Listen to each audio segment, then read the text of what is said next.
صدیق عمر میرے رہنما، اصحاب سارے پھول ہیں، اصحاب سارے پھول ہیں۔ صدیق عمر میرے رہنما، اصحاب سارے پھول ہیں، اصحاب سارے پھول ہیں۔ اصحاب سارے پھول ہیں، اصحاب سارے پھول ہیں، اصحاب سارے پھول ہیں۔ عثمان علی میرے پیشوا، عثمان علی میرے پیشوا، اصحاب سارے پھول ہیں، اصحاب سارے پھول ہیں۔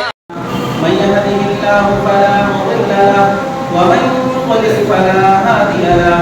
واشهد ان لا اله الا الله واشهد ان محمدا عبده ورسوله يا ايها الذين امنوا اتقوا الله حق تقاته ولا تموتن الا وانتم مسلمون يا ايها الناس اتقوا ربكم الذي خلقكم من نفس واحده وخلق منها زوجها وبث منهما رجالا كثيرا ونساء واتقوا الله الذي تساءلون به والارحام ان الله كان عليكم رقيبا يا ايها الذين امنوا اتقوا الله وقولوا قولا سديدا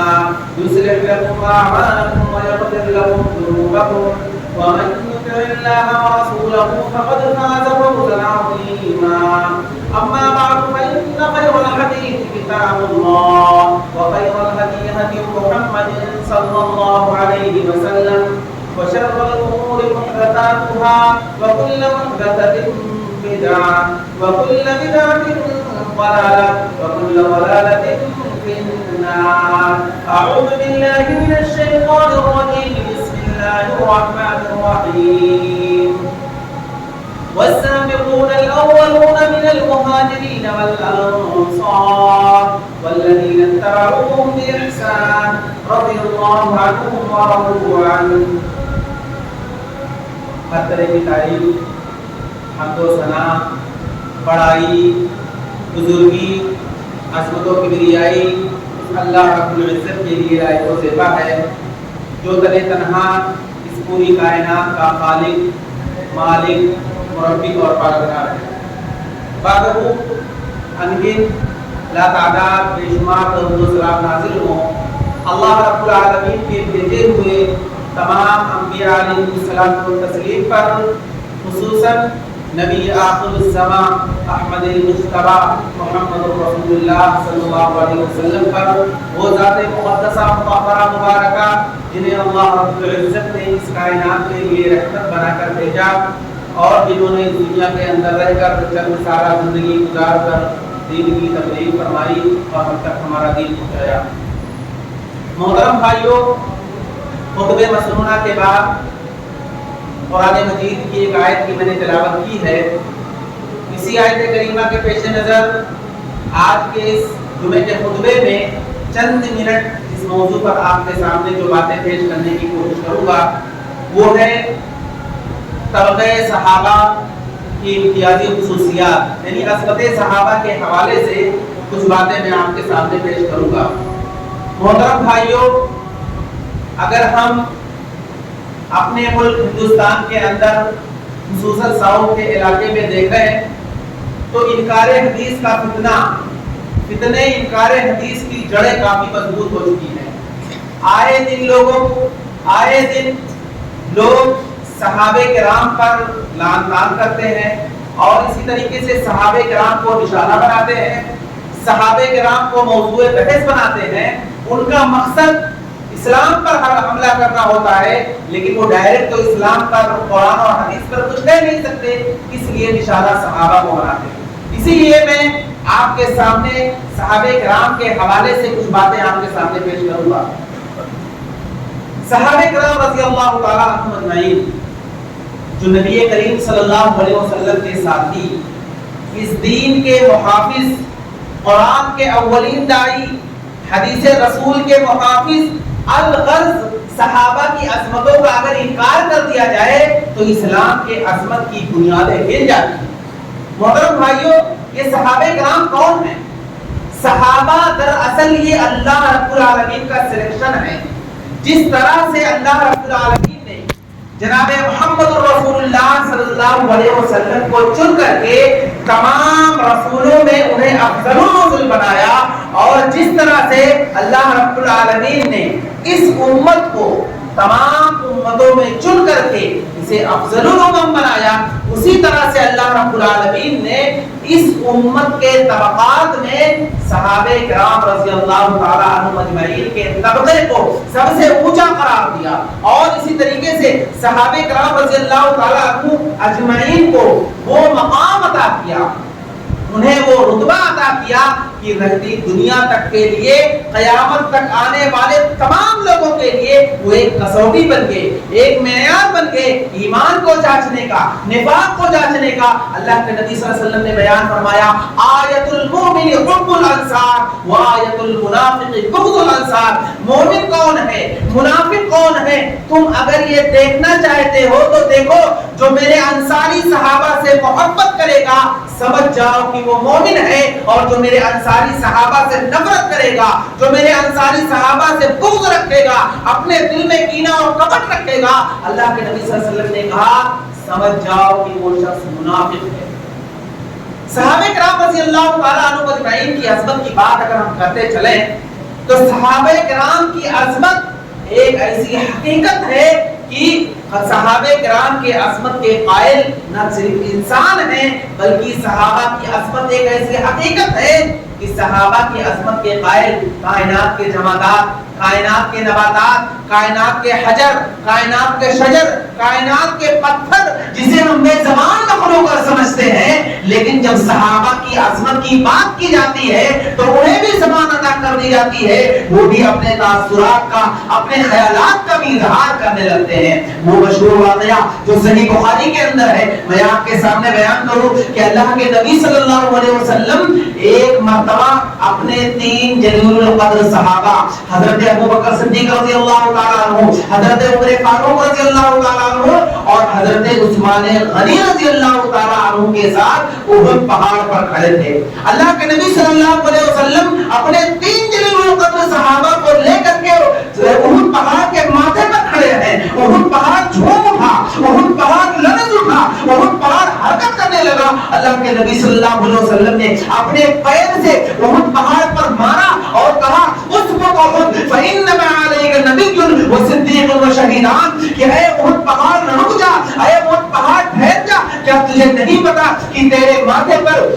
اس وقت ایک نبی اور ایک صدیق اور 2 شہید ٹھہرے ہوئے ہیں. گویا کہ اللہ کے نبی صلی اللہ علیہ وسلم نے اپنے اللہ کے نبی صلی اللہ علیہ وسلم نے اس موقع پر حضرت عمر فاروق رضی اللہ تعالیٰ عنہ اور حضرت عثمان غنی رضی اللہ تعالیٰ عنہ کے تعلق سے ایک پیشین گوئی فرمائی کہ آگے چل کر کے یہ شہید ہونے والے ہیں. تو اس حدیث سے جہاں پر نبی کریم صلی اللہ علیہ وسلم کی عظمت کا پتہ چلتا ہے تو وہیں پر صحابہ کرام رضی اللہ تعالیٰ عنہ اجمعین کی عظمت کا بھی پتہ چلتا ہے. بالکل ایسے ہی واقعہ مکہ کے اندر جبل حرا پر پیش آیا. جبل حرا یہ مکہ کے اندر ہے اور احد پہاڑ مدینہ کے اندر ہے. بالکل ایسے ہی واقعہ جو میں نے بھی آپ کے سامنے بیان کیا جبل حرا پر مکہ میں بھی اسی طرح سے پیش آیا تھا. کہنا یہ ہے کہ اگر ہم صحابہ کرام رضی اللہ تعالی عنہم اجمعین کی عظمت کی، ان کے مقام مرتبے کی، ان کی خصوصیات کی میں بات کروں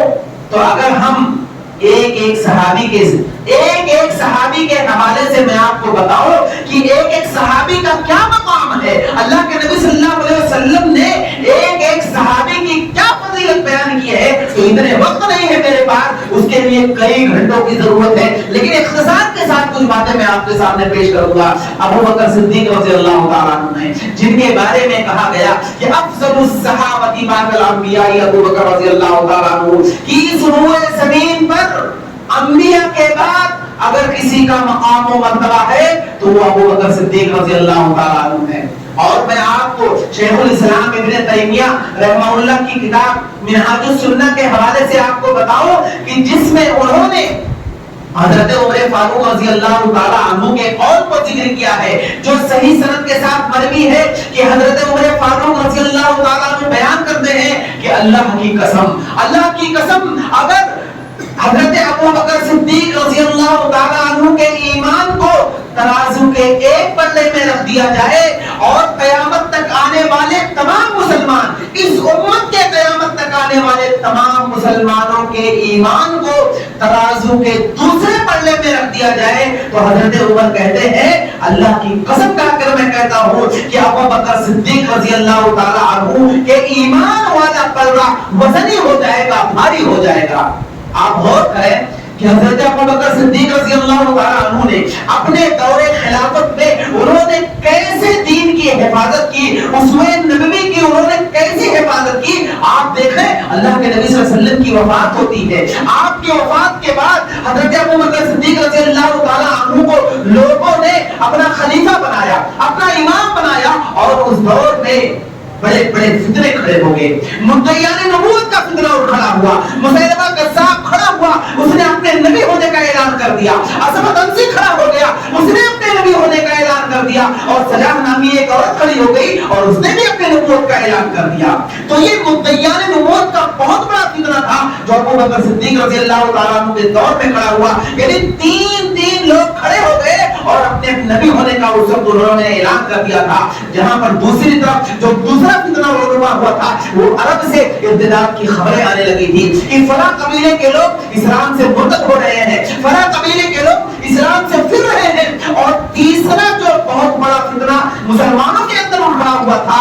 وہ مانعین زکات کا فتنہ تھا۔ بہت سارے لوگ کھڑے ہو گئے اور انہوں نے کہا کہ ہم اسلام پر تو قائم رہیں گے، ہم توحید پر تو قائم رہیں گے، لیکن ہم سے زکات نہیں دی جائے گی، یعنی ہم زکات نہیں دے سکتے۔ انہوں نے زکات دینے کا انکار کر دیا تھا۔ تو یہ تین بڑے بڑے فتنے حضرت ابو بکر صدیق رضی اللہ تعالیٰ عنہ کے دور میں اٹھ کھڑے ہوئے۔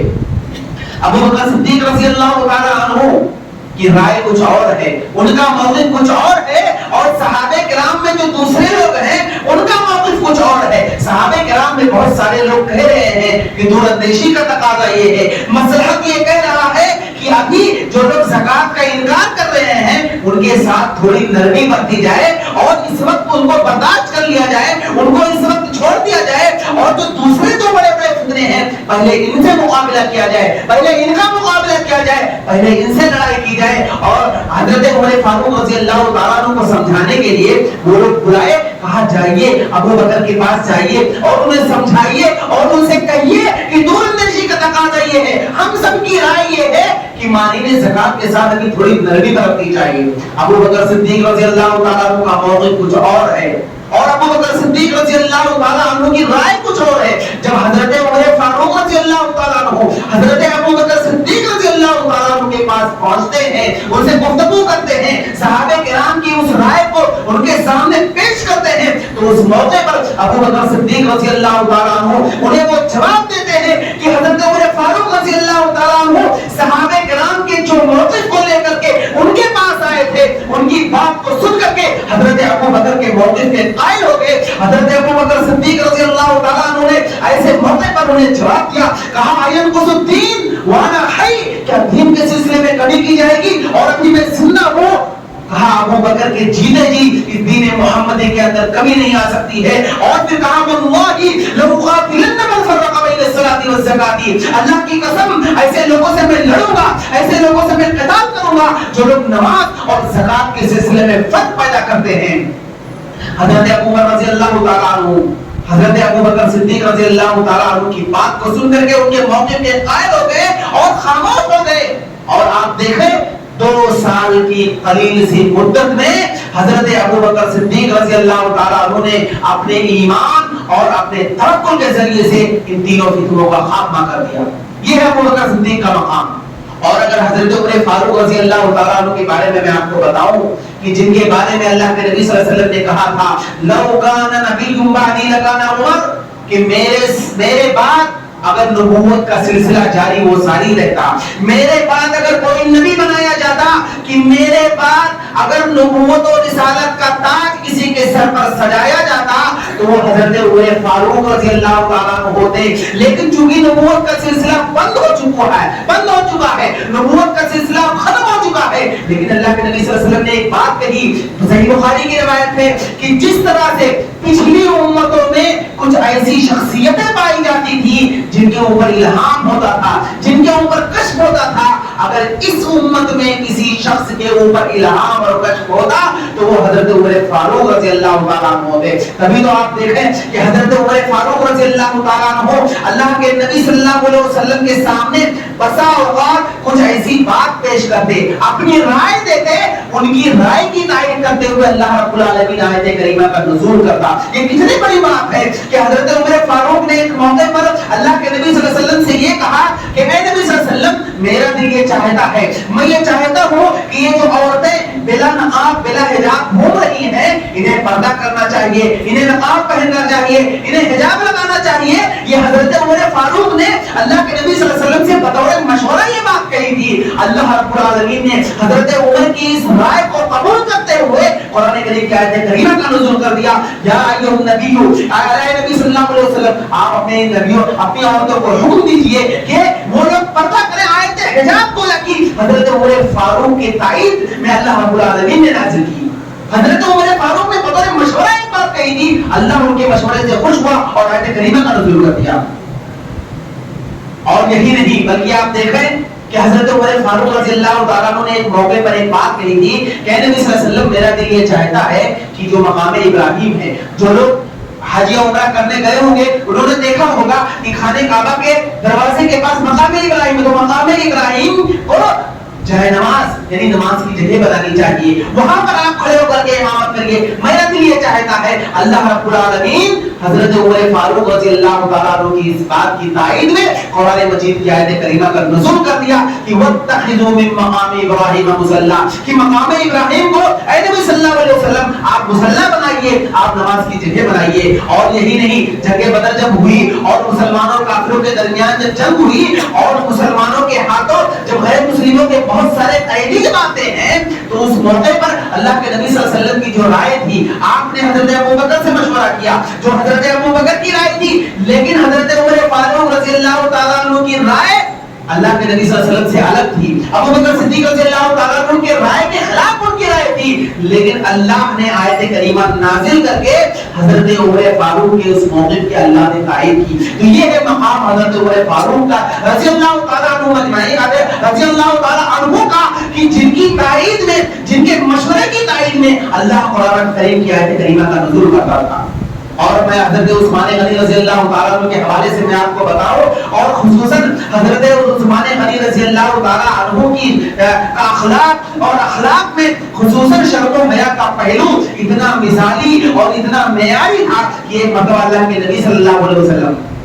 اپنے گھر میں لیٹے ہوئے تھے. اللہ کے نبی صلی اللہ علیہ وسلم کا کپڑا نیچے سے اٹھا ہوا ہے اور پنڈلی ظاہر تھا. ابوبکر صدیق رضی اللہ تعالیٰ عنہ اجازت طلب کیے,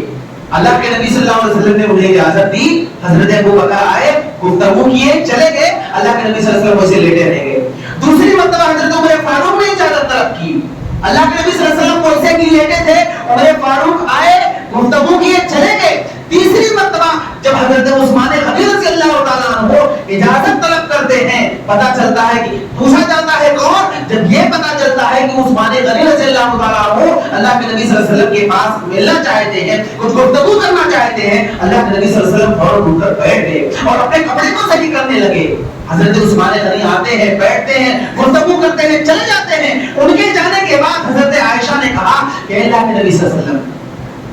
جب حضرت ابوبکر اور عمر آئے تو آپ تو ایسے ہی لیتے تھے, لیکن جب عثمان رضی اللہ تعالیٰ عنہ آئے تو آپ اٹھ کر بیٹھ گئے, آپ اپنا کپڑا صحیح کرنے لگے. اللہ کے نبی صلی اللہ علیہ وسلم نے جواب دیا, ہاں عائشہ کیا تمہیں نہیں پتا, الا استحی من رجل تستحی من الملائکہ, کیا میں اس عثمان سے شرم و حیا نہ کروں, کیا میں اس عثمان سے نہ شرم کروں جس سے فرشتے شرمایا کرتے ہیں, جنہیں کہ شرم و حیا کی داد فرشتے دیتے ہیں, کیا میں اس عثمان سے نہ شرم کروں. یہ حضرت عثمان رضی اللہ تعالیٰ عنہ کا مقام ہے. اور میں عبداللہ ابن مسعود رضی اللہ تعالیٰ عنہ کے بارے میں بتاؤں, عبداللہ ابن مسعود رضی اللہ تعالیٰ عنہ جن کی وفات بہت پہلے ہو گئی تھی, بہت کم وقت پائے تھے نبی کریم صلی اللہ علیہ وسلم کی زندگی میں, بہت ہی دبلے پتلے صحابی تھے, بہت ہی کمزور, ان کا پیر اور ان کی پنڈلی نہایت ہی کمزور تھی. ایک مرتبہ صحابہ کرام کی مجلس میں صحابہ کرام کے ساتھ گھومنے نکلے, نبی صلی اللہ علیہ وسلم کے تھے, اور وہ ایک درخت پر چڑھنے لگے. صحابہ کرام ہنسنے لگے, بہت سارے لوگ کہا عبداللہ ابن مسعود کو دیکھیے، ان کا پیر اتنا نرم و نازک ہے، ان کی پنڈلی کو دیکھیے اتنے کمزور ہیں اور درخت پر چل رہے ہیں۔ ہنسنے لگے اللہ کے نبی صلی اللہ علیہ وسلم صحابہ کرام کی جانب متوجہ ہوئے اور کہا ہے میرے صحابہ کیوں ہنس رہے ہو؟ ہنسنے کی وجہ کیا ہے؟ کیوں مسکرا رہے ہو؟ کسی نے کہا کہ اللہ کے نبی صلی اللہ علیہ وسلم عبداللہ ابن مسعود کو دیکھیے،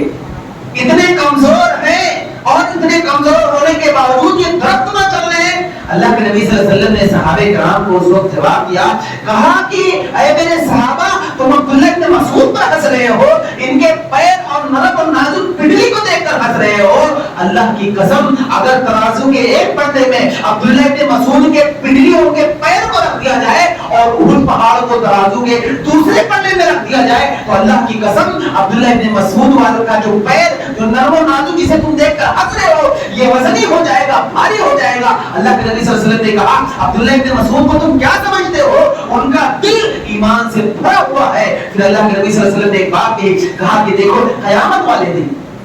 والے دن ایک ایسے شخص کو لایا جائے گا جو بہت ہی موٹا ہوگا، بہت ہی تندرست ہوگا، لہیم و شہیم ہوگا، جسم کے اعتبار سے بہت موٹا اور بہت ہی وزنی ہوگا، لیکن اللہ کے نزدیک اس کی حیثیت مچھر کے پر کے برابر بھی نہیں ہوگی۔ وجہ کیا ہے؟ کیونکہ اس کا دل ایمان سے خالی ہوگا۔ وہی آدمی اللہ رب العالمین کے یہاں مقبول ہوگا اور اللہ رب العالمین اسی آدمی سے خوش ہوتا ہے جسم کے اعتبار سے گنجے دبلا اور پتلا ہو لیکن اس کے دل میں ایمان ہونا چاہیے۔ تو عبداللہ ابن مسعود رضی اللہ تعالیٰ عنہ کے بارے میں اللہ کے نبی صلی اللہ علیہ وسلم کی گواہی موجود ہے کہ ان کا دل ایمان سے بھرا ہوا ہے۔ یہ ہے صحابہ کا مقام۔ بہت ہی اختصار کے ساتھ کچھ صحابہ کے تعلق سے میں نے آپ کے سامنے ذکر کیا۔ اب ہوتا یہ ہے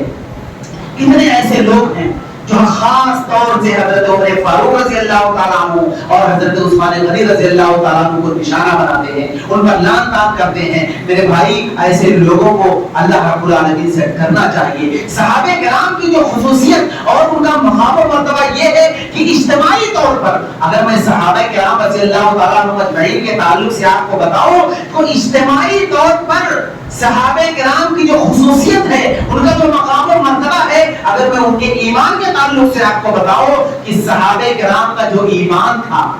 ان کے ایمان کی جو کوالٹی تھی، آج کے دور میں نہ ویسا ایمان کسی کے پاس ہے، نہ قیامت تک کوئی ایسا شخص پیدا ہوگا کہ وہ ایسا مضبوط ایمان والا پیدا ہوگا جیسا ایمان صحابہ کرام رضی اللہ تعالیٰ عنہ نہیں کرتا۔ میں آپ کو ایک مثال دیتا ہوں۔ طبقہ صحابہ کی ایک ادنا سی عورت جس کی کوئی خاص فضیلت حدیثوں میں نہیں بیان کی گئی ہے، ایک ادنا سی خاتون اللہ کے نبی صلی اللہ علیہ وسلم کے پاس آتی ہے اور کہتی ہے کہ اللہ کے نبی صلی اللہ علیہ وسلم میرے اوپر ایک بیماری ہے، ایک ایسی بیماری سے مجھ پر لاحق ہے جس کی وجہ سے میں بے ہوش ہو کر گر جاتی ہوں اور میرے بدن سے کپڑا ہٹ جاتا ہے۔ یا ایک روایت کے مطابق، بزار کی روایت کے مطابق راجع قول جو بیان کیا جاتا ہے وہ یہ کہ اس پر جنات کا اٹیک ہوتا تھا جس کی وجہ سے وہ بے ہوش ہو کر گر جاتی تھی۔ اس نے اللہ کے نبی صلی اللہ علیہ وسلم کے پاس آئی اور کہی اللہ کے نبی صلی اللہ علیہ وسلم آپ میرے لیے دعا کر دیجئے کہ تاکہ میں اس بیماری سے نجات پا جاؤں۔ اللہ کے نبی صلی اللہ علیہ وسلم نے کہا کہ اگر تم یہ چاہو کہ میں تمہارے لیے دعا کر دوں تو میں دعا کر دوں گا، تم اس بیماری سے چھٹکارا پا جاؤ گی، اس بیماری سے نجات پا جاؤ گی۔ لیکن اگر تم اپنے اس بیماری پر صبر کرتی ہو تو اس کا بدلہ تمہیں جنت ملے گا۔ جنت میں جانا چاہتی ہو یا اس بیماری سے تمہیں شفا چاہیے؟ اس عورت نے کہا اللہ کے نبی صلی اللہ علیہ وسلم میرے لیے دعا مت کریے، میرے لیے دعا مت کریے، میں اپنی اس بیماری پر صبر کروں گی، مجھے اس کا بدلہ جنت چاہیے۔ اس عورت کا ایمان دیکھیے، نبی کریم صلی اللہ علیہ وسلم کی باتوں پر یقین دیکھیے اور اللہ اور یوم آخرت کے دن پر اس کا ایمان کتنا مضبوط تھا، جبکہ وہ طبقہ صحابہ کی ایک ادنا سی خاتون ہے۔ صحابہ کے بھی طبقات ہیں، صحابہ کے بھی مراتب ہیں۔ سب سے اونچا مقام حضرت ابوبکر کا ہے، اس کے بعد خلفائے ثلاثہ کا ہے، اس کے بعد عشرہ مبشرہ کا ہے، پھر بدری صحابہ کا ہے، پھر احد کے صحابہ کا ہے، حدیبیہ کے صحابہ کا ہے، یعنی کہ ایک صحابہ کرام کے درجات ہیں، ان کے مراتب ہیں۔ تو یہ جس عورت کا تذکرہ میں نے آپ کے سامنے کیا، یہ ایک ادنا سی خاتون جس کی کوئی خاص فضیلت نہیں بیان کی گئی ہے، اس کے ایمان کو دیکھیے اور اس کا یقین دیکھیے۔ میں آپ کو ایک اور مثال دیتا ہوں کہ اللہ کے نبی صلی اللہ علیہ وسلم کی بات کو سن کر کے صحابہ کیسا یقین کرتے تھے اور صحابہ کیسے قبول کرتے تھے، ویسا جذبہ ویسا یقین آج ہمارے درمیان نہیں ہے، ہم میں نہیں ہے۔ اللہ کے نبی صلی اللہ علیہ وسلم ایک مرتبہ مدینے کے مارکیٹ میں نکلے گھومنے کے لیے. اللہ کے نبی صلی اللہ علیہ وسلم کو اس مارکیٹ کے اندر ایک گھوڑا پسند آ گیا اور وہ گھوڑا ایک یہودی کے دیہاتی بیچ رہا تھا. اللہ کے نبی صلی اللہ علیہ وسلم نے کہا کہ اس گھوڑے کو میں خریدنا چاہتا ہوں. اس نے کہا ٹھیک ہے خرید لیجیے. اللہ کے نبی صلی اللہ علیہ وسلم نے کہا ٹھیک ہے میں پیسہ تو نہیں لے کر کے آیا ہوں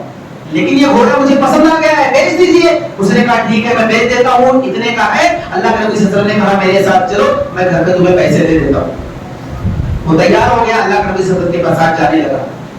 پھر اس کے بعد اس مارکیٹ میں بہت سارے لوگ آواز دینا شروع کیے, گھوڑا تو بہت اچھا ہے, بہت ہی خوبصورت گھوڑا ہے, میں خریدنا چاہتا ہوں. ایک آدمی نے کہا کہ میں خریدنا چاہتا ہوں. اس دیہاتی کی نیت بدل گئی. اس نے سوچا کہ میرے گھوڑے کا تو بہت بڑا ڈیمانڈ ہے, لوگ بہت زیادہ سوال کر رہے ہیں میرے گھوڑے کے تعلق سے, خریدنا چاہتے ہیں. اگر میں نبی صلی اللہ علیہ وسلم کو چھوڑ کر کے دوسرے کے ہاتھ بیچ چکا تو شاید مجھے زیادہ پیسہ ملے. اس کی نیت بدل گئی. اللہ کے نبی صلی اللہ علیہ وسلم کو بلا کر کہتا ہے کہ اے محمد صلی اللہ علیہ وسلم اگر تم کو گھوڑا خریدنا ہے تو خرید دو. اللہ کے نبی صلی اللہ علیہ وسلم نے کہا کیسی باتیں کر رہے ہو, میں نے تو ابھی تم سے گھوڑا خریدا, صرف پیسہ دینا باقی ہے, سودا مکمل ہو گیا, تو تم کہہ رہے ہو کہ گھوڑا پھر سے خرید لو, میں تو خرید چکا ہوں. اس نے کہا نہیں تم نے مجھ سے گھوڑا نہیں خریدا ہے, اگر تم نے گھوڑا خریدا ہے تو گواہ پیش کرو. یہ دیہاتی قسم کے جو لوگ ہوتے ہیں خاص طور سے عرب کے دیہاتی جن کے بارے میں قرآن نے کہا ہے کہ الاعراب اشد کفرا ونفاقا واجدر واللہ یعلم حدود ما انزل اللہ. یہ دیہاتی قسم کے لوگ جو ہوتے ہیں خاص طور سے عرب کے, تو اگر یہ کافر ہوتے ہیں تو اپنے کفر میں سخت ہوتے ہیں, اگر منافق ہوتے ہیں تو ان کا نفاق سخت ہوتا ہے, اور اگر مسلمان بھی ہوتے ہیں تو یہ تہذیب و اخلاق سے ناآشنا ہوتے ہیں. وہ بھی دیہاتی تھا. اللہ کے نبی صلی اللہ علیہ وسلم سے ایسی باتیں کر رہا ہے, کہا گواہ پیش کرو. یہ سارا ماجرا ایک صحابی خزیمہ بن ثابت رضی اللہ تعالیٰ عنہ دور سے دیکھ رہے تھے. وہ آئے اللہ کے نبی صلی اللہ علیہ وسلم کے سامنے, اس دیہاتی سے کہا کہ میں گواہی دیتا ہوں کہ اللہ کے نبی صلی اللہ علیہ وسلم نے تم سے گھوڑا خریدا ہے. اب مجبور ہو گیا, گواہی مل گئی, اسے بیچنا پڑا مجبور ہو کر کے. جب وہ گھوڑا بیچ کر کے چلا گیا تو اللہ کے نبی صلی اللہ علیہ وسلم نے خزیمہ بن ثابت سے کہا کہ اے خزیمہ جب میں نے اس سے سودا مکمل کیا تھا, میں نے اس سے خریدنے کی بات کی تھی تو تم وہاں موجود نہیں تھے, کیسے تم نے گواہی دے دی؟ خزیمہ بن ثابت رضی اللہ تعالیٰ عنہ نے کہا اے اللہ کے نبی صلی اللہ علیہ وسلم آسمان سے آنے والی وحی کے سلسلے میں آپ کی تصدیق کرتا ہوں, گھوڑے کے سلسلے میں آپ جھوٹ بولیں گے؟ میرا ایمان ہے کہ آپ اللہ کے نبی ہیں, اس کے رسول ہیں, آپ جھوٹ نہیں بول سکتے, یہ میرا ایمان ہے. اس حساب سے میں نے گواہی دی. اللہ کے نبی صلی اللہ علیہ وسلم نے صحابہ کرام کو جمع کیا اور کہا ہے میرے صحابہ سنو, آج کے بعد خزیمہ بن ثابت رضی اللہ تعالیٰ عنہ اگر کسی معاملے میں گواہی دیں گے تو ان کی ایک گواہی سے 2 گواہیاں مکمل ہو جائیں گی. یہ اعزاز, یہ فضیلت صرف اور صرف طبقہ صحابہ میں خزیمہ بن ثابت رضی اللہ تعالیٰ عنہ کو حاصل ہے. ان کا لقب ذو الشہادتین پڑ گیا, 2 گواہی والے. یہ اللہ کے نبی صلی اللہ علیہ وسلم نے ان کی فضیلت بیان کی اور مقام دیا. کہنا یہ ہے کہ صحابہ کرام رضی اللہ تعالیٰ عنہ اجمعین نبی کریم صلی اللہ علیہ وسلم کی باتوں کو سن کر کیسا تصدیق کرتے تھے, کیسا یقین کرتے تھے. اور اگر میں جذبے عمل کی بات کروں, صحابہ کرام میں جو نبی کریم صلی اللہ علیہ وسلم کی باتوں کو سن کر کے جو عمل کرتے تھے ویسا جذبے عمل نہ آج کے دور میں کسی کے پاس ہے نہ قیامت تک ویسا جذبے عمل دیکھا جائے گا. اللہ کے نبی صلی اللہ علیہ وسلم جب ہجرت کر کے مدینہ آتے ہیں, اللہ کے نبی صلی اللہ علیہ وسلم نے ایک عمل دیکھا کہ انصاری صحابہ وہ کیا کرتے تھے, جب کھجور کا موسم آتا تھا تو تلقین کرتے تھے. تلقین کسے کہتے ہیں کہ مذکر درخت کے کچھ اجزاء کو نکال کر کے مؤنث درخت کے اندر ڈالتے تھے جس سے کھجور بہت پیدا ہوتا تھا. جیسے اللہ نے انسانوں میں جوڑے جوڑے بنائے ہیں نر مادہ, اسی طریقے سے درختوں میں بھی اللہ رب العالمین نے نر مادہ بنایا ہے. اور نر جو درخت جو نر ہوتے ہیں ان کے کچھ اجزاء کو نکالا جائے اور مادہ کے اندر ڈالا جائے اور یہ ملانے کا کام یہ ہوائیں کرتی ہے, اللہ رب العالمین کے حکم سے ہوتا ہے. تو صحابہ کرام میں جو انصاری صحابہ تھے وہ یہ کام کرتے تھے جس سے کھجور بہت زیادہ آتا تھا. اللہ کے نبی صلی اللہ علیہ وسلم چونکہ مکہ کے تھے اور مکہ کے جو صحابہ تھے وہ تاجر طبقہ تھا, بزنس مین لوگ تھے, اور انصار کے جو صحابہ تھے وہ کسان تھے, کھیتی باڑی کرنے والے تھے. تو چونکہ اللہ کے نبی صلی اللہ علیہ وسلم کو کھیتی باڑی کے تعلق سے نالج نہیں تھا, کوئی اتنی جانکاری نہیں تھی. اللہ کے نبی صلی اللہ علیہ وسلم جب مدینہ پہنچے تو آپ نے کہا صحابہ کرام سے, انصاری صحابہ سے, لو لم تفعلوا لکان خیرا, کہ اگر تم یہ عمل نہ کرو تو شاید بہتر ہو. اب انصاری صحابہ نے اللہ کے نبی صلی اللہ علیہ وسلم سے صرف یہ بات سنا کہ آپ نے کہا لو لم تفعلوا لکان خیرا، اس عمل کو چھوڑ دو، ایسا مت کرو، چھوڑ دیا فوراً. اس سال کھجور ہی نہیں آیا. جیسا کھجور پیدا ہوتا تھا ہر سال کھجور ہی نہیں آیا. اور صحابہ کرام انصاری صحابہ کو پتا تھا کہ اگر تلقین نہیں کریں گے تو کھجور نہیں آئے گا، لیکن چونکہ نبی صلی اللہ علیہ وسلم نے انہیں منع کر دیا اس لیے فوراً مان گئے. نقصان ہو گیا لیکن اللہ کے نبی صلی اللہ علیہ وسلم کی باتوں کو فوراً قبول کر لیے. جب کھجور کا موسم آیا اللہ کے نبی صلی اللہ علیہ وسلم کے پاس آتے ہیں انصاری صحابہ، کہتے ہیں اللہ کے نبی صلی اللہ علیہ وسلم آپ نے ہمیں منع کر دیا تھا تلقین مت کرو، ہم نے چھوڑ دیا لیکن کھجور ہی نہیں آیا. دیکھیے درخت میں کھجور ہی نہیں ہے. اللہ کے نبی صلی اللہ علیہ وسلم نے کہا دیکھو میں بھی تمہاری طرح ایک انسان ہوں، دنیا کے سلسلے میں تم مجھ سے زیادہ جانکاری رکھتے ہو، تو اگر میں دنیاوی معاملات میں اگر تمہاری رہنمائی کروں، کوئی رائے پیش کروں، تو ضروری نہیں ہے کہ تم میری بات مان لو. ہاں دین کے معاملے میں اگر تمہیں جو بات میں بتاؤں گا تو وہ سب تم کو ماننا ہی ماننا ہے، لیکن دنیا کے سلسلے میں مجھے اتنی جانکاری نہیں کہ میں نے ایسے ہی بات کر دیا تھا، تو ضروری نہیں کہ وہ ساری بات تم مان لو. کہنا یہ ہے کہ صحابہ کرام انصاری صحابہ کو پتا ہے کہ تلقین کرنے سے ہی کھجور آئے گا، لیکن اللہ کے نبی صلی اللہ علیہ وسلم کی بات آ گئی اور فوراً قبول کر لی. یہ صحابہ کرام کے اندر جو جذبہ عمل پایا جاتا تھا، اس طبقے کے اندر جو جذبہ عمل تھا نہ اس طبقے میں دیکھا جائے گا نہ قیامت تک آنے والے جتنے مسلمان پیدا ہوں گے بھی ویسا جذبہ عمل ان میں نہیں دیکھا جائے گا جو جذبہ عمل صحابہ کرام میں تھا. اور اسی طرح سے صحابہ کرام رضی اللہ تعالیٰ عنہ مجمعین کے اندر جیسے اس طبقے کے اندر محدث، مفسر اور اسی طریقے سے علماء جیسا علم اس طبقے میں پایا جاتا تھا، آج کے دور میں ویسا علم نہیں ہے. اور طبقے صحابہ کی ایک خصوصیت اور ہے کہ اللہ کے نبی صلی اللہ علیہ وسلم نے صحابہ کرام کو عمومی طور پر بھی جنت کی بشارت دی اور خصوصی طور پر تنہا تنہا بھی ایک صحابی کو اللہ کے نبی صلی اللہ علیہ وسلم نے، یہی وجہ تھی کہ آپ صلی اللہ علیہ وسلم نے حضرت ابو بکر کو، حضرت عمر کو اور حضرت عثمان کو، خلفائے راشدین کو، عشرہ مبشرہ کو، بدر میں شریک ہونے والے صحابہ کو تنہا تنہا بھی اللہ کے نبی صلی اللہ علیہ وسلم نے جنت کی خوشخبری سنائی اور اجتماعی طور پر بھی اللہ کے نبی صلی اللہ علیہ وسلم نے جنت کی خوشخبری سنائی. اور اسی طرح سے طبقے صحابہ کی ایک خصوصیت اور ہے کہ اللہ کے نبی صلی اللہ علیہ وسلم نے کہا تھا اللہ اللہ فی اصحابی، اے لوگوں کان کھول کر یہ بات سن لو کہ میرے صحابہ کے تعلق سے اپنی زبان کو کھولتے ہوئے اللہ رب العالمین سے ڈرتے رہنا. اور اللہ کے نبی صلی اللہ علیہ وسلم نے یہ بھی کہا تھا لا تسبوا اصحابی، اے لوگوں سنو تم میرے صحابہ کو کبھی برا بھلا مت کہنا، میرے صحابہ کو گالی مت دینا. فوالذی نفس محمد بیدی لو ان احدکم انفق ذهبا مثل احد ما بلغ مد احدهم ولا نصیفه، کہ اے لوگوں سنو اگر تم لوگ یعنی ہم لوگ احد پہاڑ کے برابر سونا اللہ کے راستے میں خرچ کریں اور میرے صحابہ یعنی حضرت ابو بکر، عمر اور جیسے لوگ ایک مد یعنی ایک مد کسے کہتے ہیں تقریباً 500 گرام یا 600 گرام کے قریب، یعنی 500 یا 600 گرام قریب چاول یا گیہوں اگر صحابہ کرام اتنا صدقہ کریں اور ہم لوگ اور پہاڑ کے برابر سونا اللہ کے راستے میں خرچ کریں، اللہ کے نبی صلی اللہ علیہ وسلم نے کہا تب بھی تم لوگ ان کے مقام کو نہیں پا سکتے. یہ ہے صحابہ کرام کا مقام و مرتبہ. بہت ہی آسانی سے جو اللہ نے زبان میں ہڈی نہیں دی ہے، بہت ہی آسانی سے جس پر چاہتے ہیں ہم اپنی زبان کھول دیتے ہیں، جس صحابی کے بارے میں چاہتے ہیں برا بھلا کہہ دیتے ہیں، اپنی طرف سے جو چاہتے ہیں لان تان شروع کر دیتے ہیں. اللہ سے ڈرنا چاہیے اس صحابہ کے بارے میں جن کی فضیلت اللہ کے نبی صلی اللہ علیہ وسلم نے بتلائی ہے. اور ایک بات ہے، جب میں اپنی بات ختم کروں گا چونکہ مجھے بتایا گیا ہے کہ سوائے کی خطبہ دینا ہے، میں ایک حدیث بیان کروں گا. اللہ رب العالمین نے قرآن مجید کے اندر جو صحابہ کرام کے بارے میں کہا ہے کہ رضی اللہ عنہم ورضوا، اللہ ان سے راضی ہو گیا اور یہ اللہ سے راضی ہو گئے. یہ کوئی معمولی بات نہیں ہے، یہ بہت بڑی بات ہے. اس بڑی بات کا اندازہ اس حدیث سے لگائیں کہ اللہ کے نبی صلی اللہ علیہ وسلم نے کہا جب جنتی جنت کے اندر چلے جائیں گے، جہنمی جہنم کے اندر چلے جائیں گے، تو جنتیوں کو بہت ساری جتنی نعمتیں تھی سب مل جائیں گی، لیکن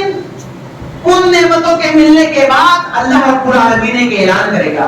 اور وہ اعلان یہ ہوگا کہ اللہ رب العالمین جنتیوں سے کہے گا کہ اے جنتی تمہیں ایک نعمت اور ملنے والی ہے. جنتی وہ سب کہیں گے کہ اللہ رب العالمین تو نے تو ہمیں جنت کے اندر ساری نعمتیں دے دی، تو نے ہمیں عذاب قبر سے بچایا، جہنم کی آگ سے بچایا اور جنت میں داخل کر کے ساری نعمتیں عطا کر دی، اب کیا باقی ہے؟ اب تو کچھ بھی نہیں باقی رہ گیا، تو نے تو ہمیں سب کچھ دے دیا۔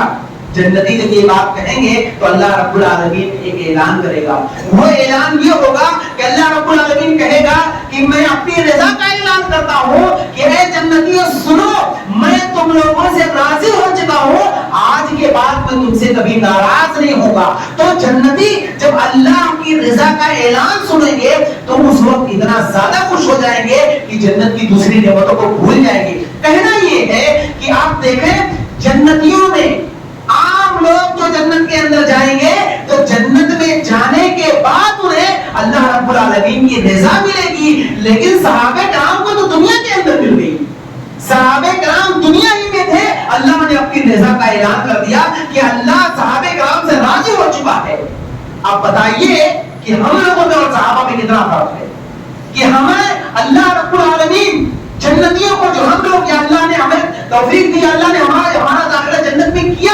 تو وہ رضائے الہی جنت میں داخلے کے بعد ملے گی اور صحابہ کو دنیا میں مل گئی۔ اس سے بڑی بات اور کیا ہو سکتی ہے؟ اور آپ دیکھیں اللہ کے نبی صلی اللہ علیہ وسلم نے جب فتنوں کی پیشین گوئی فرمائی تھی کہ جب بہت بڑے بڑے فتنے رونما ہوں گے ایسے موقع پر تمہیں اپنے ایمان کو کیسے بچانا ہے۔ اللہ کے نبی صلی اللہ علیہ وسلم چاہتے تو کہہ سکتے تھے کہ میری سنت کو تمہیں لازم پکڑنا ہے، علیکم بسنتی، صرف اتنا کہہ دیتے تو بات کافی ہو جاتی، لیکن اللہ کے نبی صلی اللہ علیہ وسلم نے کہا علیکم بسنتی وسنت الخلفاء الراشدین، تمہیں میری سنت کو بھی لازم پکڑنا ہے اور صحابہ کرام کی بھی سنت کو لازم پکڑنا ہے۔ اب یہ صحابہ کی سنت الگ نہیں ہے، اللہ کے نبی صلی اللہ علیہ وسلم اپنے صحابہ کی اہمیت کو بتلانے کے لیے یہ بات کہی۔ اور جب اللہ کے نبی صلی اللہ علیہ وسلم نے یہ بھی کہا تھا کہ یہودی 71 فرقوں میں بٹ گئے، نصرانی 72 فرقوں میں بٹ گئے اور میری امت 73 فرقوں میں بٹ جائے گی، صرف ایک فرقہ جنت میں جائے گا۔ صحابہ نے کہا کون جنت میں جائے گا؟ اللہ کے نبی صلی اللہ علیہ وسلم کہہ سکتے تھے جو میرے طریقے پر چلے گا وہ جنت میں جائے گا، لیکن اللہ کے نبی صلی اللہ علیہ وسلم نے ایسا نہیں کہا، کہا ما انا علیہ یوم اصحابی، دین کے جس تصور پر میں ہوں اور میرے صحابہ ہیں، یعنی میرے اور میرے صحابہ کے طریقے پر چلنے والا۔ آپ کہہ سکتے تھے کہ میرے طریقے پر چلنے والا جنت میں جائے گا، لیکن اللہ کے نبی صلی اللہ علیہ وسلم نے اپنے طریقے کے ساتھ ساتھ کہا صحابہ کرام کو بھی فالو کرنے والا، ان کے طریقے پر چلنے والا جنت میں جائے گا۔ اور قرآن نے بھی یہی بات کہی، کہا والذین اتبعوا بإحسان رضی اللہ عنہم ورضوان۔ اللہ رب العالمین اس آیت کریمہ میں صحابہ کرام کے نقش قدم پر چلنے کی ہمیں دعوت دے رہا ہے کہ تم صحابہ کرام کے نقش قدم پر چلو۔ اب قرآن و مجید ہم تو اعلان کرتے ہیں قرآن حدیث قرآن حدیث، قرآن و حدیث کو ہم اپنی سمجھ سے نہیں سمجھ سکتے۔ جس آیت کا مفہوم ہم اپنی طرف سے سمجھتے ہیں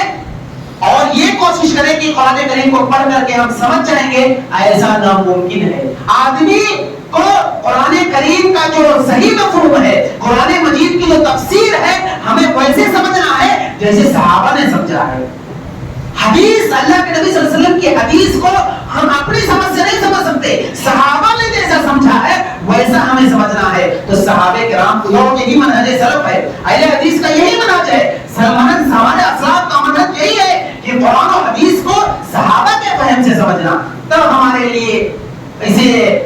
نجات ہے۔ لیکن اگر ہم اپنی طرف سے سمجھنا شروع کر دیں، صحابہ کرام کو سائیڈ میں کر دیں اور کہیں کہ ہم ڈائریکٹ سمجھیں گے، تو سمجھ لیجئے جس دن ہم نے صحابہ کرام کے بائیکاٹ کا اعلان کیا اسی دن سے ہماری گمراہی کا سلسلہ شروع ہو جائے گا جو قیامت تک تھمنے والا نہیں ہے۔ اس لیے ضرورت ہے اس بات کی کہ ہم اللہ کے نبی صلی اللہ علیہ وسلم کے صحابہ کا جو مقام اللہ نے بیان کیا ہے، جو اللہ کے نبی صلی اللہ علیہ وسلم نے بیان کیا ہے، اس مقام کو سمجھیں اور صحابہ کرام کو فالو کریں۔ صحابہ کرام رضی اللہ تعالیٰ عنہ کا جو طریقہ تھا، قرآن کو انہوں نے کیسے سمجھا، حدیث کو انہوں نے کیسے، اس سمجھ کو ہم سمجھ سکا اپنے اندر اپنانے کی کوشش کریں، تب ہمارے لیے نجات ہے، ہمارے لیے بھلائی ہے، ورنہ سوائے گمراہی کے کچھ نہیں ہے۔ اللہ رب العالمین سے دعا ہے اللہ رب العالمین تمام لوگوں کو نیک بنائے، صالح بنائے، جب تک وہ ہمیں دنیا کے اندر زندہ ایمان اور اسلام پر زندہ اور ہمارا خاتمہ ایمان کے خیر پر ہو۔ وآخر دعوانا الحمدللہ رب العالمین۔